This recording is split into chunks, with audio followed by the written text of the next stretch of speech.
അപ്പോൾ നമ്മുടെ ഇന്നത്തെ ക്ലാസ്സിൽ നമ്മൾ RRBയുടെ മുൻവർഷത്തെ ചില ചോദ്യങ്ങളാണ് ചെയ്യുന്നത്. Railway recruitment board RRB ALP പരീക്ഷകളിൽ മുൻവർഷങ്ങളിൽ ചോദിച്ച ചില ചോദ്യങ്ങളാണ് നമ്മൾ ഇന്നത്തെ ക്ലാസ്സിൽ ഡിസ്കസ് ചെയ്യുന്നത്.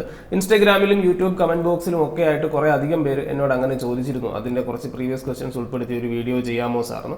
അപ്പോൾ എന്തായാലും എൻ്റെ പിള്ളേർ എന്നോട് എന്തെങ്കിലും പറഞ്ഞു കഴിഞ്ഞാൽ എനിക്കത് കേൾക്കാതിരിക്കാൻ പറ്റത്തില്ലല്ലോ. അപ്പോൾ അതുകൊണ്ട് എന്നാൽ പിന്നെ ഇന്ന് അതായിക്കോട്ടെ എന്ന് വിചാരിച്ചു. നമുക്ക് 5 ചോദ്യങ്ങളേ ഉള്ളൂ, ചെറിയ വീഡിയോ ആയിട്ടാണ് ചെയ്യുന്നത്.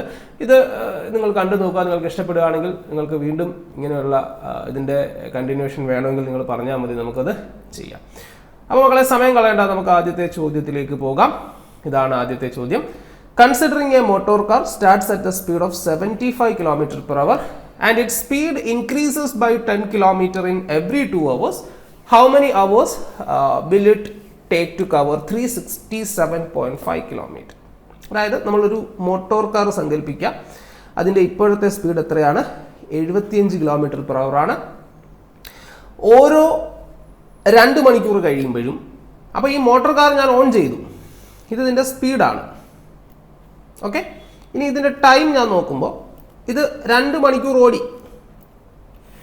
മക്കളെ സ്പീഡും ടൈമും അറിയാമെങ്കിൽ നമുക്ക് എന്തോ കണ്ടുപിടിക്കാം, അവിടെ ഡിസ്റ്റൻസ് കണ്ടുപിടിക്കാം. അപ്പോൾ നമുക്ക് സ്പീഡും ടൈമും അറിയാം. അപ്പോൾ ഈ 2 മണിക്കൂർ ഇത് ഓടിയല്ലോ, ഓടി എന്തുമാത്രം ദൂരം സഞ്ചരിച്ചു? 75 × 2 150. വീണ്ടും അടുത്ത 2 മണിക്കൂറിലേക്ക് ഇതിന്റെ സ്പീഡ് 10 കൂടെ കൂടുമെന്നാണ് പറഞ്ഞേക്കുന്നത്. It speed increased by 10 km in every 2 hours. So അടുത്ത 2 മണിക്കൂർ ഇതിന്റെ സ്പീഡ് 85 ആയിരിക്കും. സോ 85 2 മണിക്കൂർ എത്രയായി? 170 ആയി. ശരിയല്ലേ? 85 × 2. കാരണം ഡിസ്റ്റൻസ് എന്ന് പറയുമ്പോൾ എന്താണ്? Speed into time. നിങ്ങൾക്ക് ഒരിക്കലും സംശയം വരരുത് എന്തുകൊണ്ടാണ് ഞാൻ ഈ 75നെ 2 കൊണ്ട് ഗുണിച്ച് ഇവിടെ എഴുതിയത്. ഡിസ്റ്റൻസ് എന്ന് പറഞ്ഞാൽ മക്കളെ സ്പീഡ് ഇൻറ്റു ടൈമാണ്. അപ്പോൾ ഈ ആദ്യത്തെ 2 മണിക്കൂർ കൊണ്ട് കാർ സഞ്ചരിച്ച ദൂരം 150 കിലോമീറ്ററും അടുത്ത 2 മണിക്കൂറിൽ 85 × 2 170 കിലോമീറ്റർ. ഇത് രണ്ടും കൂടി എത്രയായി? 4 മണിക്കൂർ കൊണ്ട് കാർ സഞ്ചരിച്ച ദൂരം എത്രയായി? 150 170 300 പിന്നെ 20 ഇടാകുമ്പോൾ എത്രയായി മക്കളെ? 320. നമുക്ക് ആകെ സഞ്ചരിക്കേണ്ട ദൂരം എത്ര? ടോട്ടൽ ഡിസ്റ്റൻസ് എത്ര? 367.5. ശരിയല്ലേ? സ്വാഭാവികമായിട്ടും 367.5 ആണ് ആകെ സഞ്ചരിക്കേണ്ടത്. സോ ബാലൻസ് എത്ര? ആ 367 കിലോമീറ്റർ ആകെ സഞ്ചരിക്കേണ്ടതിൽ 320 ഇപ്പൊ എന്തായാലും സഞ്ചരിച്ചിട്ടുണ്ട്. ബാക്കി എത്ര ആയിരിക്കും? 47.5. ശരിയല്ലേ? 47.5 കിലോമീറ്റർ.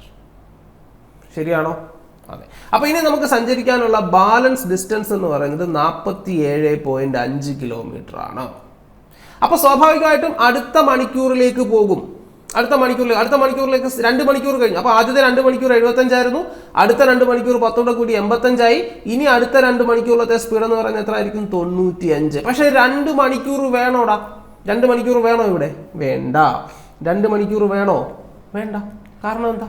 95 × 2 ആവുമ്പോൾ എത്ര ആവും? 95 × 2 ആവുമ്പോൾ എത്ര? അത് 47.5 ഒക്കെ മോളിൽ പോത്തില്ലേ?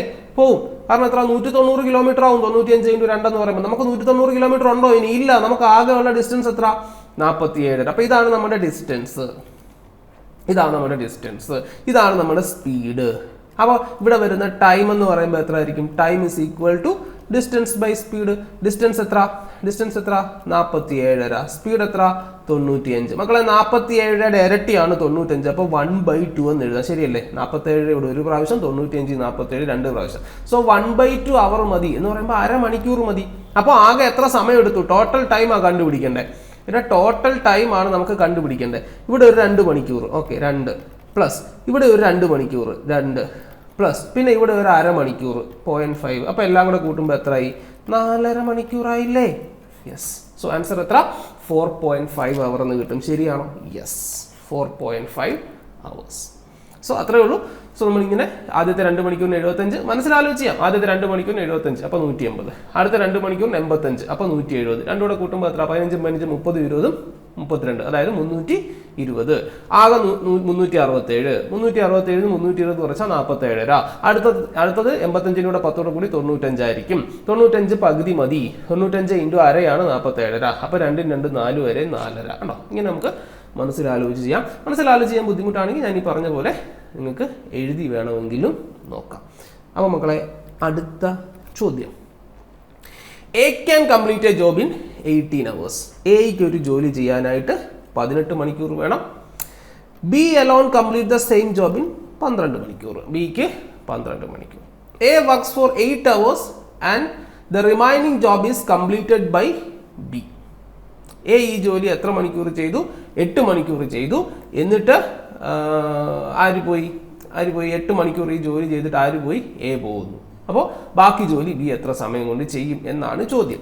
ഓക്കെ, അപ്പോൾ നമുക്ക് ആദ്യം ഇവരുടെ ടൈം കണ്ടുപിടിക്കും. ടൈം ചോദ്യത്തിൽ തന്നിട്ടുണ്ട്. നമുക്ക് ടോട്ടൽ വർക്ക് കണ്ടുപിടിക്കണം. നമ്മൾ ടൈം ആൻഡ് വർക്കിൻ്റെ വീഡിയോ ചെയ്തിട്ടുണ്ട്. നിങ്ങൾ അത് കണ്ടിട്ടില്ല എങ്കിൽ തീർച്ചയായിട്ടും അത് കണ്ടു നോക്കുക. അപ്പോൾ ടോട്ടൽ വർക്ക് എന്ന് പറഞ്ഞാൽ ഒന്നുമില്ല മക്കളെ, തന്നിരിക്കുന്ന സമയത്തിൻ്റെ LCM എടുത്താൽ മതി. സോ LCM ഓഫ് 18, 12 എത്ര കിട്ടും? 18ൻ്റെയും 12ൻ്റെയും LCM എന്ന് പറയുമ്പോൾ എത്ര കിട്ടും നമുക്ക്? 18ൻ്റെ മൾട്ടിപ്പിൾ 36. ഓക്കെ, 36. അപ്പോൾ എഫിഷ്യൻസി ടൈം ആൻഡ് വർക്കിൽ 3 കാര്യങ്ങൾ പഠിച്ചോണം. വർക്ക് എന്ന് പറഞ്ഞാൽ എഫിഷ്യൻസി ഇൻറ്റു ടൈം ആണ്. എഫിഷ്യൻസി എന്ന് പറഞ്ഞാൽ വർക്ക് ഡിവൈഡഡ് ബൈ ടൈം ആണ്. ടൈം എന്ന് പറഞ്ഞാൽ വർക്ക് ഡിവൈഡഡ് ബൈ എഫിഷ്യൻസി ആണ്. ഏറ്റവും പ്രധാനപ്പെട്ട കാര്യം, എഫിഷ്യൻസിയും ടൈമും എപ്പോഴും ഇൻവേഴ്സ് പ്രൊപ്പോർഷൻ ആയിരിക്കും. എഫിഷ്യൻസിയും ടൈമും എപ്പോഴും ഇൻവേഴ്സ് പ്രൊപ്പോർഷൻ ആയിരിക്കും. ഇത് ഒരു ബേസിക്സ് പഠിപ്പിക്കുന്ന ഒരു ക്ലാസ് അല്ല, പ്രീവിയസ് ക്വസ്റ്റ്യൻസ് ആണ് നമ്മൾ ഡിസ്കസ് ചെയ്യുന്നത്. അതുകൊണ്ട് ഇങ്ങനെയുള്ള കാര്യങ്ങളെല്ലാം എനിക്ക് ബേസ് എല്ലാം കൂടെ പറഞ്ഞു തന്നിട്ട് പഠിപ്പിച്ചു പോകാനായിട്ടുള്ള സമയമില്ല. അപ്പോൾ അതുകൊണ്ട് ഇതിൻ്റെ എല്ലാത്തിൻ്റെയും ബേസ് ക്ലാസ്സുകൾ നമ്മൾ ചെയ്തിട്ടിട്ടുണ്ട് നമ്മുടെ ചാനലിൽ. അത് നിങ്ങൾ കണ്ടു നോക്കുക. ടൈം ആൻഡ് വർക്കിൻ്റെ വീഡിയോ അവിടെ കിടപ്പുണ്ട്, അത് കണ്ടു നോക്കുക. അപ്പോൾ നിങ്ങൾക്ക് ഒരു ഐഡിയ കിട്ടും. എടാ എക്ക് 18, ബിക്ക് 12. അപ്പോൾ 2 പേരും കൂടെ LCM എത്ര, അല്ലെങ്കിൽ ടോട്ടൽ വർക്ക് എത്രയാണ്? 36. ഇനി എഫിഷ്യൻസി കണ്ടുപിടിക്കണം. എഫിഷ്യൻസി എന്ന് പറഞ്ഞാൽ എന്താ? വർക്ക് ബൈ ടൈം ആണ്. വർക്ക് എത്ര മക്കളെ? 36. ടൈം എത്ര? 18. ഇനി ബിയുടെ നോക്കുമ്പോഴും സെയിം വർക്ക് 36, ടൈം എത്ര? 12. അപ്പം എയുടെ എഫിഷ്യൻസി എത്രയാണ്? 36/18 2. ബിയുടെ എഫിഷ്യൻസി എത്ര? 3. അപ്പോൾ എയുടെ എഫിഷ്യൻസി 2, ബിയുടെ എഫിഷ്യൻസി 3 അല്ലേ? യെസ്. ഇതിൽ എന്താ പറഞ്ഞിരിക്കുന്നത്? A works for 8 hours. A എന്ത് ചെയ്തു? 8 മണിക്കൂർ ജോലി ചെയ്തു. അപ്പോൾ ഈ എ 8 മണിക്കൂർ ജോലി ചെയ്തെന്ന് പറയുമ്പോൾ ബിയും അതിൻ്റെ കൂടെ ഉണ്ട്. എ മാത്രമായിട്ടല്ലല്ലോ 8 മണിക്കൂർ ജോലി ചെയ്യുന്നത്. A works for 8 hours and then the remaining job is completed by B. അപ്പോൾ എ ചെയ്യുമ്പോൾ എയുടെ കൂടെ ആരും ഉണ്ട്? ബിയും ഉണ്ട്. അല്ലല്ല, sorry. A works for 8 hours എന്നാണ് പറഞ്ഞിരിക്കുന്നത്. A and B works for എന്നല്ല, A works for 8 hours. Okay, പോട്ടെ. നമുക്ക് നോക്കാം. എ മാത്രം 8 മണിക്കൂർ ജോലി ചെയ്തു. ഓക്കെ, അപ്പം എ ചെയ്ത വർക്ക് എത്ര ആയിരിക്കും? S work. ഈ കിടക്കുന്ന 2 എന്ന് പറഞ്ഞാൽ എന്താ? എയുടെ എഫിഷ്യൻസിയാണ്. അതായത് 1 മണിക്കൂറിൽ എ പ്രൊഡ്യൂസ് ചെയ്യുന്ന ഔട്ട്പുട്ടാണ് 2. അപ്പോൾ 8 മണിക്കൂർ ഉണ്ടെങ്കിലോ 2 × 8. അപ്പോൾ നിങ്ങൾക്ക് ഒരിക്കലും നിങ്ങൾ സംശയിക്കരുത് എന്തുകൊണ്ടാണ് ഗുണിച്ചത് എന്തുകൊണ്ടാണ്? ഒന്നുകൂടെ പറയാം, ഞാൻ ഒന്നുകൂടെ ക്ലിയർ ആക്കി തരാം. എന്തുകൊണ്ട് ഗുണിച്ചു എന്ന് ചോദിച്ചാൽ, എ ചെയ്ത വർക്ക്, എയുടെ വർക്ക് എന്ന് പറഞ്ഞാൽ എന്താ? എയുടെ എഫിഷ്യൻസി ഇൻറ്റു എയുടെ ടൈം. എയുടെ എഫിഷ്യൻസി ഇൻറ്റു എയുടെ ടൈം. എയുടെ എഫിഷ്യൻസി എത്ര? 2 എഫിഷ്യൻസി, 2 യൂണിറ്റ് എഫിഷ്യൻസിയാണ് എയ്ക്കുള്ളത്. അത് എയുടെ ടൈം എത്ര മണിക്കൂർ വർക്ക് ചെയ്തു? 8 മണിക്കൂർ വർക്ക് ചെയ്തു. സോ എഫിഷ്യൻസി ഇൻറ്റു ടൈം ആണ് വർക്ക്. എത്രയാണ്? 16 യൂണിറ്റ് വർക്ക് ആര് ചെയ്തു? എ ചെയ്തു. അപ്പോൾ ഇനി ബാലൻസ് വർക്ക് എത്ര ഉള്ളത്? ബാലൻസ് വർക്ക് എത്ര ഉള്ളത്? ആകെ എത്ര വർക്ക്? ആകെ ടോട്ടൽ വർക്ക് എത്ര? 36. അതിൽ എക്ക് ചെയ്തത് എത്ര? എ ചെയ്തത് എത്ര? 16. അതിൽ നിന്ന് 16 കുറച്ചാൽ ബാക്കി എത്ര കിട്ടും? 20. സോറി, ഈക്വൽ അല്ല, ഇവിടെ മൈനസ് ആണ് കേട്ടോ. 36 ആണ് ആകെ വർക്ക് ഉള്ളത്. അതിൽ നിന്ന് 16 എ ചെയ്തു. പിന്നെ ബാക്കിയുള്ളത് ആരാണ്? 20. ബാക്കിയുള്ള വർക്ക് എത്ര? 20. അപ്പോൾ ടോട്ടൽ വർക്ക് 36. അതിൽ 8 മണിക്കൂർ എ വർക്ക് ചെയ്തപ്പോൾ 16 യൂണിറ്റ് വർക്കായി. ബാലൻസ് എത്രയാണ് ഉള്ളത്? 36 - 16 20. ഈ വർക്ക് ചെയ്യാനായിട്ട് ഇനി ആരേ ഉള്ളൂ? ബി എ ഉള്ളൂ. അപ്പോൾ നമുക്ക് കണ്ടുപിടിക്കേണ്ടത് ബിയുടെ ടൈമാണ്. ടൈം കണ്ടുപിടിക്കുന്നത് എങ്ങനെയാ? Work divided by efficiency. മക്കളെ, ബി ചെയ്യേണ്ട വർക്ക് എത്ര? ഇനി ബാലൻസ് വർക്ക് എത്ര ഉള്ളത്? 20 ഡിവൈഡഡ് ബൈ ബിയുടെ എഫിഷ്യൻസി. ബിയുടെ എഫിഷ്യൻസി എത്ര? 3 യൂണിറ്റ് ആണ് ബിയുടെ എഫിഷ്യൻസി. 20/3. അപ്പോൾ എത്ര കിട്ടും? 20നെ 3 കൊണ്ട് ഹരിക്കുക. 6 പ്രാവശ്യം ആകുമ്പോൾ എത്രയായി? 6 പ്രാവശ്യം എത്രയായി? 6 പ്രാവശ്യം 3 ആകുമ്പോൾ എത്രയായി? 18. പിന്നെ ബാക്കി എത്ര ഉണ്ട്? 2/3. സോ എന്ന് പറയുമ്പോൾ 6 and 2/3 hours എന്ന് നമുക്ക് പറയാം. അല്ലെങ്കിൽ ഈ 2/3 ഫ്രാക്ഷൻ ആക്കി 6.6 hours എന്നും പറയാം. അപ്പോൾ ചോദ്യത്തിൽ എങ്ങനെയാണോ കിടക്കുന്നത്, ചോദ്യത്തിൽ ചിലപ്പോൾ മിക്സഡ് ഫ്രാക്ഷൻ ആയിട്ട് 6 and 2/3 hours എന്നായിരിക്കും കിടക്കുന്നത്. അല്ലെങ്കിൽ ചിലപ്പോൾ ചോദ്യത്തിൽ ഡെസിമൽ ആയിട്ട് 6.6 എന്നായിരിക്കും കിടക്കുന്നത്. അല്ലെങ്കിൽ ചിലപ്പോൾ 20/3 എന്നും കിടക്കാം. അപ്പം 20/3 എന്ന് ഓപ്ഷനിൽ അവർക്ക് കൊടുക്കാം. അപ്പോൾ ഓപ്ഷനിൽ എങ്ങനെയാണോ കൊടുത്തിരിക്കുന്നത് അതേപോലെ എഴുതുക. നമുക്ക് നോക്കാം ഇതിൽ എങ്ങനെയാണെന്ന്. യെസ്, 6.6 എന്നാണ് കൊടുത്തിരിക്കുന്നത്. സോ ആൻസർ എത്രയാണ്? 6.6 hours. സോ ഞാൻ ഒന്നുകൂടെ പറയാം, എയുടെ ടൈം എടുത്തു, ബിയുടെ ടൈം എടുത്തു, ടോട്ടൽ വർക്ക് LCM എടുത്തു, 18ഉം 12ഉം എത്രയാണ് 36. എ ചെയ്ത വർക്ക് എത്ര? ഇവിടെ ഞാൻ ആദ്യം വിചാരിച്ചത് A and B works for 8 hours എന്ന് അല്ല. അങ്ങനെ A and B works for 8 hours എന്ന് പറഞ്ഞിരുന്നെങ്കിൽ 3ഉം 2ഉം 5 എഫിഷ്യൻസി, എയും ബിയും കൂടെ വർക്ക് ചെയ്യുമ്പോൾ 5 എഫിഷ്യൻസി 8 മണിക്കൂർ എന്ന് വേണം എടുക്കാനായിട്ട്. അങ്ങനെയല്ല പറഞ്ഞിരിക്കുന്നത്. A works for 8 hours, A മാത്രമാണ് 8 മണിക്കൂർ വർക്ക് ചെയ്തത്. അപ്പം എയുടെ വർക്ക് എന്ന് പറഞ്ഞാൽ എന്താ? എയുടെ എഫിഷ്യൻസി ഇൻറ്റു എയുടെ ടൈം. എയുടെ എഫിഷ്യൻസി എത്ര? 2 ഇൻറ്റു 8 മണിക്കൂർ. കാരണം വർക്ക് എഫിഷ്യൻസി ഇൻറ്റു ടൈം 8 മണിക്കൂറാണ്. അപ്പം 16 യൂണിറ്റ് വർക്ക് കംപ്ലീറ്റ് ചെയ്തു. ബാലൻസ് വർക്ക് എത്ര? 36 മൈനസ് 16 എത്ര കിട്ടും? 20. ആ 20 ആണ് ഈ 36-ൽ 16 എ ചെയ്തിട്ട് പോയി, ബാക്കി 20 ആണ് ആർക്ക് ചെയ്യാനുള്ളത്? ബിക്ക് ചെയ്യാനുള്ളത്. അതിന് ബിയുടെ സമയം എത്ര? സമയം എന്ന് പറഞ്ഞാൽ എന്താണ്? Work divided by efficiency. Work എത്ര? 20. എഫിഷ്യൻസി എത്ര? 3. 20നെ 3 കൊണ്ട് ഹരിക്കുക, 6 and 2/3 hours. സോ എത്ര കിട്ടും? 6.6 hours എന്ന് നമുക്ക് കിട്ടും. സോ അതാണ് ആൻസർ, 6.6. അടുത്തത് നോക്കാം, മൂന്നാമത്തെ ചോദ്യം. Sachin drove at the speed of 65 km/h from his home to a resort. While returning, he got stuck in traffic and took 3 more hours. He could drive only at the speed of 50 km/h. How many kilometers did he drive each way? അതായത് ഇപ്പോൾ സച്ചിൻ്റെ വീട്, home, അവിടെ നിന്ന് സച്ചിൻ എങ്ങോട്ടാണ് പോകുന്നത്? ഒരു റിസോർട്ടിലോട്ടാണ് സച്ചിൻ പോകുന്നത്. അവൻ എവിടെ വേണേൽ പൊക്കോട്ടെ. ഇവൻ അങ്ങോട്ട് പോകുന്ന വേഗത എത്ര? 65 km/h. തിരിച്ച് ഇങ്ങോട്ട് വരുന്ന വേഗത എത്ര? ട്രാഫിക്കോ എന്തൊക്കെയോ ഉണ്ട്, അതുകൊണ്ട് അവൻ്റെ ആവറേജ് സ്പീഡ് എത്രയായി? 650 km/h ആയെന്നാണ് പറയുന്നത്. അപ്പോൾ അങ്ങോട്ട് 65 km/h, ഇങ്ങോട്ട് 50 km/h. ഇനി എന്താ പറഞ്ഞിരിക്കുന്നത്? അങ്ങോട്ട് പോകാൻ എടുക്കുന്ന സമയത്തേക്കാൾ, while returning he got stuck in traffic and took 3 more hours. അങ്ങോട്ട് പോകുന്ന ടൈമിനേക്കാൾ ഇങ്ങോട്ട് വരുന്ന ടൈം 3 മണിക്കൂർ കൂടുതൽ എടുത്തു എന്നാണ് പറയുന്നത്. അപ്പോൾ നമുക്ക് കണ്ടുപിടിക്കേണ്ടത് ഈ ദൂരമാണ്, ഈ ഡിസ്റ്റൻസ് ആണ്. ഇവൻ അങ്ങോട്ട് സഞ്ചരിച്ചതും ഇങ്ങോട്ട് സഞ്ചരിച്ചതും എത്ര ദിവസം? ഈ ഒരു ഡിസ്റ്റൻസ് ആണ് കണ്ടുപിടിക്കേണ്ടത്. അപ്പോൾ ഈ ഡിസ്റ്റൻസ് നമുക്ക് എങ്ങനെ കണ്ടുപിടിക്കാം? അതാണ് നമ്മുടെ ചോദ്യം. ഈ ഡിസ്റ്റൻസ് നമുക്ക് എങ്ങനെ കണ്ടുപിടിക്കാം? അപ്പോൾ ഈ ഡിസ്റ്റൻസ് കണ്ടുപിടിക്കാനായിട്ട് ഒന്ന്, ആദ്യം പോകുന്ന സമയം മൈനസ് രണ്ടാമത് പോകുന്ന സമയം എന്ന് പറയുന്നതല്ലയോ മക്കളെ 3 മണിക്കൂർ. എടാ, അങ്ങോട്ട് പോകുന്ന ടൈം, തിരിച്ചു വരുമ്പോൾ ഉള്ള ടൈം, ഈ 2 ടൈമും തമ്മിലുള്ള ഡിഫറൻസ് ആണ്. ഓക്കെ, അപ്പോൾ ടൈം എന്ന് പറഞ്ഞാൽ ഡിസ്റ്റൻസ് ബൈ സ്പീഡ് അല്ലയോ? Time is equal to distance by speed. അങ്ങോട്ട് പോകുന്ന ഡിസ്റ്റൻസ് എത്ര? അറിയത്തില്ല, ഞാൻ അതിനെ ഡി എന്ന് വിളിക്കുന്നു. അങ്ങോട്ട് പോകുന്ന സ്പീഡ് എത്ര? 65 ഡിവൈഡഡ് ബൈ ഇങ്ങോട്ട് വരുന്ന ഡിസ്റ്റൻസ് എത്ര? ഇവിടെ കൂടുതൽ സമയം എന്നുള്ളത് T2 ആണ്. അപ്പോൾ നിങ്ങൾക്ക് വേണമെങ്കിൽ T2 മൈനസ് T1 എങ്ങനെ വേണമെങ്കിൽ എടുക്കാം. ഡിഫറൻസ് എന്നുള്ളതുകൊണ്ട് ഞാനിപ്പോൾ ഇങ്ങനെ അങ്ങ് എടുക്കുന്നതേ ഉള്ളൂ. സോ അടുത്തെന്താ? തിരിച്ചു വരുന്ന സമയം സെയിം ഡിസ്റ്റൻസ് തന്നെ, സ്പീഡ് എത്ര? 50 ഇസ് ഈക്വൽ ടു 3. സോ ഇത് സോൾവ് ചെയ്ത് ഇനി ഇത് ബാക്കി താഴോട്ട് അങ്ങോട്ട് സോൾവ് ചെയ്യുമ്പോഴും നമുക്ക് ഡിയുടെ വാല്യൂ കിട്ടും. ആൻസർ എത്രയാണ്? 650. ഓക്കെ, 650 എന്ന് നമുക്ക് ആൻസർ കിട്ടും. D is equal to 650 kilometre നമുക്ക് കിട്ടും. അപ്പോൾ അത് പക്ഷേ കുറച്ച് കാൽക്കുലേഷൻ വരും. നിങ്ങൾ 65 × 50 അതിനെ അങ്ങനെ എഴുതുക, പിന്നെ ക്രോസ് ചെയ്യുക, അങ്ങനെയൊക്കെ ചെയ്ത് നിങ്ങൾ ചെയ്യേണ്ടി വരും. നമുക്ക് വേറൊരു മാർഗമുണ്ട്. എങ്ങനെയാണെന്ന് ചോദിച്ചു കഴിഞ്ഞാൽ, അതൊരു ഷോർട്ട് കട്ടാണേ. ഒരേ ഡിസ്റ്റൻസ് ശ്രദ്ധിച്ച് കേൾക്കണേ. ഒരേ ഡിസ്റ്റൻസ് സെയിം ആയിരിക്കണം. ആ ഡിസ്റ്റൻസ് നമ്മൾ 2 പ്രാവശ്യം കവർ ചെയ്യുന്നു. സെയിം ഡിസ്റ്റൻസ് 2 ഡിഫറൻറ്റ് സ്പീഡ് എടുത്ത് നമ്മൾ കവർ ചെയ്യുന്നു. അപ്പോൾ ഇവിടെ അങ്ങോട്ട് പോകുന്ന 65, ഇങ്ങോട്ട് വരുന്ന 50 എന്ന് പറഞ്ഞാൽ ഒരേ ഡിസ്റ്റൻസ് 2 ഡിഫറൻറ്റ് സ്പീഡ് എടുത്ത് നമ്മൾ കവർ ചെയ്യുമ്പോൾ ഉണ്ടാകുന്ന ടൈം ഡിഫറൻസ് നമുക്കറിയാമെങ്കിൽ, എന്താ പറഞ്ഞേ? ഒരേ ഡിസ്റ്റൻസ് 2 ഡിഫറൻറ്റ് സ്പീഡ് എടുത്ത് നമ്മൾ കവർ ചെയ്യുന്നു. ആ കവർ ചെയ്യുന്ന ടൈം ഡിഫറൻസ്, 2 ഡിഫറൻറ്റ് സ്പീഡ് ആകുമ്പോൾ ആദ്യത്തെ ടൈം ആയിരിക്കത്തില്ലല്ലോ രണ്ടാമത്തെ ടൈം. ആ 2 ടൈമും തമ്മിലുള്ള ഡിഫറൻസ് നമുക്കറിയാമെങ്കിൽ നമുക്ക് ഡിസ്റ്റൻസ് കണ്ടുപിടിക്കാൻ ഒരു ഇക്വേഷൻ ഉണ്ട്. എന്താ ഞാൻ പറഞ്ഞേ? ഒരു ഡിസ്റ്റൻസ് 2 ഡിഫറൻറ്റ് സ്പീഡ് എടുത്ത് കവർ ചെയ്യുന്നു. ആ ഡിഫറൻറ്റ് സ്പീഡ് എടുത്ത് കവർ ചെയ്യുമ്പോഴുള്ള ടൈം ഡിഫറൻസ് നമുക്കറിയാമെങ്കിൽ ഡിസ്റ്റൻസ് കണ്ടുപിടിക്കാൻ ഒരു ഷോർട്ട് കട്ട് ഉണ്ട്. എന്താണ്? S1 × S2 divided by S1 minus S2 into time difference. ഈ ടൈം ഡിഫറൻസ് എപ്പോഴും മണിക്കൂറിലായിരിക്കണം. ചിലപ്പോൾ മിനിറ്റിലൊക്കെ പറയും. 40 മിനിറ്റ് എന്ന് പറയുവാണെങ്കിൽ 40/60, മിനിറ്റിനെ മണിക്കൂറാക്കാൻ 60 കൊണ്ട് ഹരിച്ച് അങ്ങനെ തന്നെ വേണം എഴുതാനായിട്ട്. എടാ അപ്പോൾ നോക്കിക്കോ, ഇവിടുത്തെ ഡിസ്റ്റൻസ് എന്ന് പറഞ്ഞാൽ എത്ര? S1 എന്ന് പറയുമ്പോൾ ആദ്യത്തെ സ്പീഡ് 65 ഇൻറ്റു S2 എന്ന് പറയുമ്പോൾ എത്ര? രണ്ടാമത്തെ speed 50 divided by S1 minus S2 എത്ര കിട്ടും? 60ഉം 65ഉം 50ഉം തമ്മിലുള്ള വ്യത്യാസം എത്ര? 15. ശരിയല്ലേ? Into time difference. Time difference എത്ര?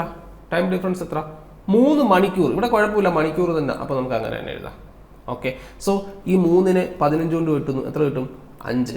5നെ 50 കൊണ്ട് കിട്ടുമ്പോൾ എത്ര കിട്ടും? 10. 65 ഇൻറ്റു 10 എത്ര? 650. കണ്ടോ, പെട്ടെന്ന് നമുക്ക് ആൻസർ കിട്ടി. പെട്ടെന്ന് നമ്മൾ ആൻസറിലേക്ക് വന്നു. അപ്പം ഈ ഒരു ഷോർട്ട് കട്ട് നിങ്ങൾ ഓർത്തിരിക്കുക.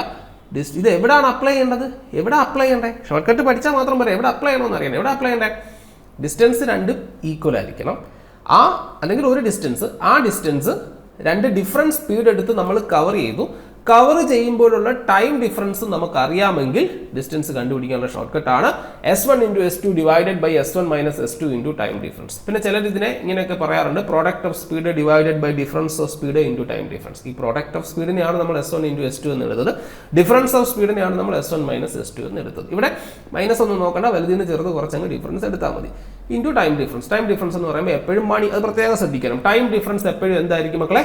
മണിക്കൂറിൽ തന്നെ ആയിരിക്കണം. ടൈം ഡിഫറൻസ് എപ്പോഴും മണിക്കൂറിൽ തന്നെ ആയിരിക്കണം എന്നുള്ളത് ശ്രദ്ധിക്കുക. ഓക്കെ, സോ നമുക്ക് അടുത്ത ചോദ്യത്തിലേക്ക് പോകാം. സോ ആൻസർ എത്ര കിട്ടി നമുക്ക്? 650. അടുത്ത ചോദ്യം. By selling a telephone for ₹2400 a shopkeeper makes a profit of 25%. Then his profit percentage if he had sold it for ₹2016. 2016 രൂപയ്ക്ക് വിറ്റാൽ അയാൾക്ക് എത്ര ശതമാനം ലാഭം കിട്ടും? ഈ ചോദ്യം നമുക്ക് 2 രീതിയിൽ ചെയ്യാം. ഒന്ന് by selling a telephone for ₹2400. So selling price എത്രയാണ്? 2400 ആണ്. ഇയാൾക്ക് കിട്ടുന്ന ലാഭം എത്ര? പ്രോഫിറ്റ് എത്ര? 25%. Profit is equal to 25%. എടാ, കോസ്റ്റ് പ്രൈസിനെ 100% ആയിട്ട് എടുത്താൽ പ്രോഫിറ്റ് 25% ആണല്ലോ. അപ്പോൾ സെല്ലിംഗ് പ്രൈസ് എത്ര ആയിരിക്കും? 125% ആയിരിക്കത്തില്ലേ? ആയിരിക്കും. അപ്പോൾ എനിക്ക് മനസ്സിലായി 125% 2400. ഓക്കെ അല്ലേ? യെസ്. അപ്പോൾ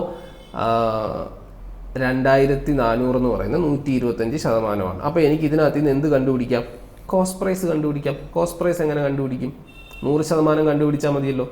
സെല്ലിംഗ് പ്രൈസ് ഒന്നുകൂടെ എഴുതാം. 125% എന്ന് പറയുന്നത് 2400 ആണ്.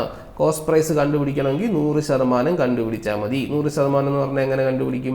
ഈ 2400നെ 125 കൊണ്ട് ഹരിക്കുമ്പോൾ 1% കിട്ടത്തില്ലേ? 125 മുട്ടായിക്ക് 2400 ആണെങ്കിൽ 100 എത്ര എന്നാണ് കണ്ടുപിടിക്കണം. അപ്പോൾ 2400നെ 125 കൊണ്ട് ഹരിക്കുമ്പോൾ ഒരു മുട്ടായുടെ വില അല്ലെങ്കിൽ 1% കിട്ടും. അതേ ഇൻറ്റു 100. അപ്പോൾ നോക്കിക്കോ, 25 ഇവിടെ 4 പ്രാവശ്യം, ഇവിടെ 5 പ്രാവശ്യം. അപ്പം 5നെ നമ്മൾ ഇതുകൊണ്ട് കിട്ടുമ്പോൾ നമുക്ക് എത്ര കിട്ടും? 480. 48 ഇൻറ്റു 4 1920 രൂപ. 1920 രൂപ എന്ന് കിട്ടും നമ്മുടെ എത്ര? കോസ്റ്റ് പ്രൈസ് എന്ന് പറയും. അപ്പോൾ കോസ്റ്റ് പ്രൈസ് 1920 രൂപ. ഈ 1920 രൂപയുടെ സാധനം നമ്മൾ എത്ര രൂപയ്ക്ക് വിൽക്കുന്നു? 2016 രൂപയ്ക്ക് വിൽക്കുന്നു. ലാഭം എത്ര എന്നാ ചോദ്യം. സെല്ലിംഗ് പ്രൈസ് എത്ര? 2016 രൂപ. 2016 രൂപ. അപ്പോൾ പ്രോഫിറ്റ് എത്ര? ഇത് തമ്മിലുള്ള വ്യത്യാസം എത്ര കിട്ടും? 96 രൂപ പ്രോഫിറ്റ് എന്ന് കിട്ടും. പ്രോഫിറ്റ് പെർസെൻറ്റേജാണ് നമുക്ക് കണ്ടുപിടിക്കേണ്ടത്. പ്രോഫിറ്റ് പെർസെൻറ്റേജ് എന്ന് പറഞ്ഞാൽ എന്താ? Profit divided by cost price into 100. Profit എത്ര? 96. കോസ്റ്റ് പ്രൈസ് എത്ര? 1920 ഇൻറ്റു 100. സോ ഇത് തമ്മിൽ നമ്മൾ കട്ട് ചെയ്ത് കളയുന്നു. ഇവിടെ എത്ര കിട്ടുന്നു? 96.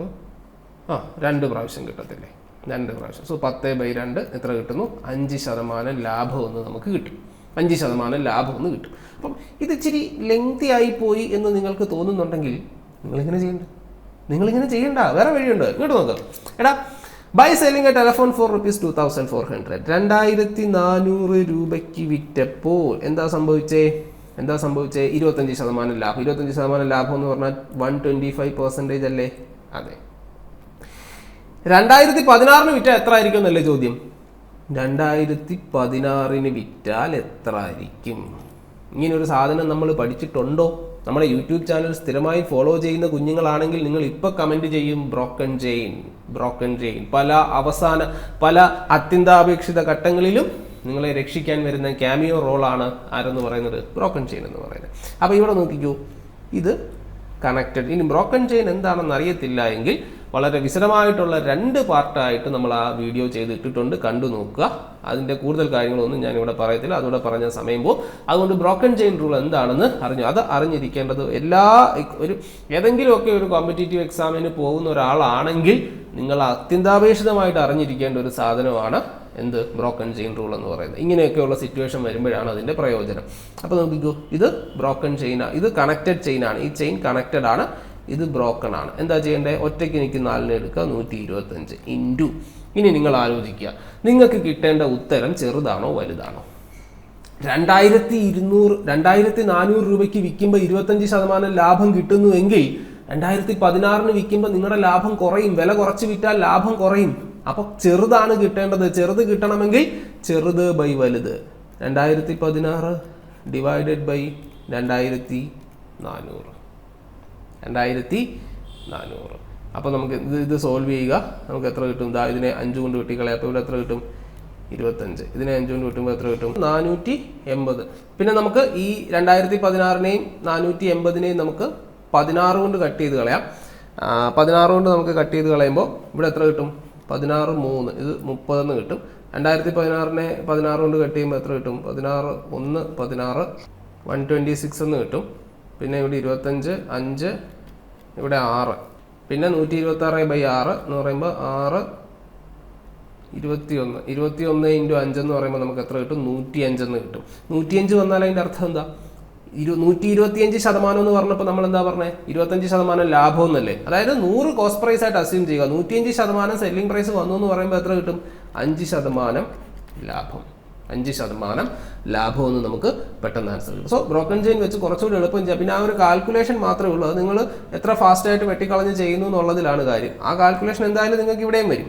ഇവിടെ നിങ്ങൾ കുറച്ചുകൂടെ പിന്നെ സ്റ്റെപ്പ് എഴുതേണ്ടി വരും, അല്ലെങ്കിൽ കുറച്ചുകൂടെ നിങ്ങൾ ചിന്തിക്കേണ്ടി വരും. ഇവിടെ അത്രയില്ല, നിങ്ങൾക്ക് ഒറ്റ സ്റ്റെപ്പിൽ ഒറ്റ ലൈൻ കാൽക്കുലേഷനിൽ നിങ്ങൾക്ക് ആൻസർ കിട്ടും. പിന്നെ അത് വെട്ടിക്കളഞ്ഞ് സിംപ്ലിഫൈ ചെയ്യുക എന്നുള്ളത് അത് നിങ്ങളുടെ കയ്യിലാണ്. അത് എത്ര ഫാസ്റ്റായിട്ട് നിങ്ങൾക്ക് ചെയ്യാൻ പറ്റുമോ എന്നുള്ളത് നിങ്ങൾ തന്നെ തീരുമാനിക്കുക. ഓക്കെ, നമുക്ക് അടുത്ത ചോദ്യത്തിലേക്ക് പോകാം. സോ ആൻസർ 5% ലാഭം. അടുത്ത ചോദ്യം എന്താണ്? A mechanic was asked to measure the length and breadth of a car's bonnet. ഒരുത്തനോട് പറഞ്ഞു ഒരു കാർ ബോണറ്റിന്റെ ലെങ്തും ബ്രെഡ്ത്തും ഒക്കെ അളന്നുകൊണ്ട് വരാൻ പറഞ്ഞു. By mistake, he measured the length 10% more and the breadth 20% less. If the bonnet's original area is 200 centimeters square, then find the area after this measurement. അതായത് ലെങ്തും ബ്രെഡ്ത്തും, ഒരു ബോണറ്റിൻ്റെ ലെങ്തും ബ്രെഡ്ത്തും രണ്ടും 100% ആണെന്ന് വിചാരിക്കുക. ഉടനെ 100 ആണെന്ന് വിചാരിച്ച് സ്ക്വയർ ആണെന്ന് പറയരുത്. അതായത് ഈ 100% ഞാൻ ഇവിടെ എഴുതിയതിൻ്റെ അർത്ഥം ഇതിന് ഇൻക്രീസോ ഡിക്രീസോ ഒന്നും വന്നിട്ടില്ല, നോർമൽ ഇരിക്കുമായിരുന്നു ഇവൻ അളക്കാൻ പോകുന്നതിന് മുമ്പ്. ഇവൻ അളന്നതിന് ശേഷം ഇതിൻ്റെ വ്യത്യാസമൊന്നും വന്നിട്ടില്ല, പക്ഷേ ഇവൻ്റെ വാല്യൂയിലാണ് തെറ്റിപ്പോയത്. അപ്പോൾ ലെങ്തും ബ്രെഡ്ത്തും നോർമലായിട്ട് ഇരിക്കുകയായിരുന്നു എന്ന് വിചാരിക്കുക. നമുക്ക് പെർസെൻറ്റേജ് ചേഞ്ച് ആണ് കണ്ടുപിടിക്കേണ്ടത്. ഇനി ലെങ്തിന് ഇയാൾ അളന്നപ്പോൾ എന്താ സംഭവിച്ചത്? By mistake he measured length 10% more. അപ്പോൾ ലെങ്ത് എത്ര ആയിട്ട് എടുത്തു? 110% ഇവൻ അളന്നു കഴിഞ്ഞപ്പോൾ. ബ്രെഡ്ത്തോ ആൻഡ് ബ്രെഡ്ത്ത് 20% ലെസ്. അപ്പോൾ എത്രയായി? 80%. അപ്പോൾ ശരിക്കും ഈ ഏരിയ എന്ന് പറഞ്ഞാൽ എന്താ? ലെങ്ത് ഇൻറ്റു ബ്രെഡ്ത്താ. നമുക്ക് എല്ലാത്തിനെയും 10 കൊണ്ട് ഇവിടെ ക്യാൻസൽ ചെയ്യാമല്ലോ. എല്ലാത്തിനെയും ചെയ്യുമെങ്കിൽ, എല്ലാത്തിനെയും പറ്റുമെങ്കിൽ അങ്ങനെ ചെയ്യും. ഇവിടെ 85 ആയിരുന്നെങ്കിൽ പറ്റത്തില്ല കേട്ടോ. അപ്പോൾ 10 × 10 100, 11 × 8 88. അതായത് ഇപ്പം ഒറിജിനൽ ഏരിയയുടെ 88% വന്നിട്ടുള്ളൂ. അതാണ് ഇതിൻ്റെ അർത്ഥം. അതായത് ലെങ്ത് 10% കൂടി, പക്ഷേ ബ്രെഡ്ത്ത് 20% കുറഞ്ഞു. അതുകൊണ്ട് ഒറിജിനൽ 100 ആണെങ്കിൽ ഇവൻ അളന്നു കഴിഞ്ഞപ്പോൾ അത് 88 വന്നിട്ടുള്ളൂ. അതായത് ഒറിജിനൽ ഏരിയ 100 ആണെങ്കിൽ ഇപ്പോൾ അളന്നു കഴിഞ്ഞപ്പോൾ 88% വന്നിട്ടുള്ളൂ. അതായത് 12% കുറഞ്ഞു. അപ്പോൾ ചോദ്യം എന്താണ്? ഇഫ് ദ ബോണറ്റ്സ് ഒറിജിനൽ ഏരിയ എത്ര? ഒറിജിനൽ ഏരിയ എത്ര? 200 ആണ്. അങ്ങനാണെങ്കിൽ പുതിയ ഇവൻ്റെ അളവ് കഴിഞ്ഞപ്പോൾ ഉള്ള ഏരിയ എത്ര ആയിരിക്കും? 200 വന്നോ? ഇല്ല. 200ൻ്റെ എത്ര ശതമാനമേ കിട്ടിയിട്ടുള്ളൂ? 88% കിട്ടിയിട്ടുള്ളൂ. അതായത് 88 × 2, 8 × 2 16, 8 × 2 16 1 17, 176 cm² ആയിരിക്കും. 176 cm² ആയിരിക്കും. ശരിയാണോ? യെസ്. 176 centimetre square. സോ ലെങ്തിന് സംഭവിച്ച ചേഞ്ച് നമ്മൾ എടുത്തു, ബ്രെഡ്ത്തിന് സംഭവിച്ച ചേഞ്ച് നമ്മൾ എടുത്തു. സോ അത് തമ്മിൽ നമ്മൾ ഇക്വേറ്റ് ചെയ്ത് നമ്മൾ ആൻസറിലേക്ക് എത്തി.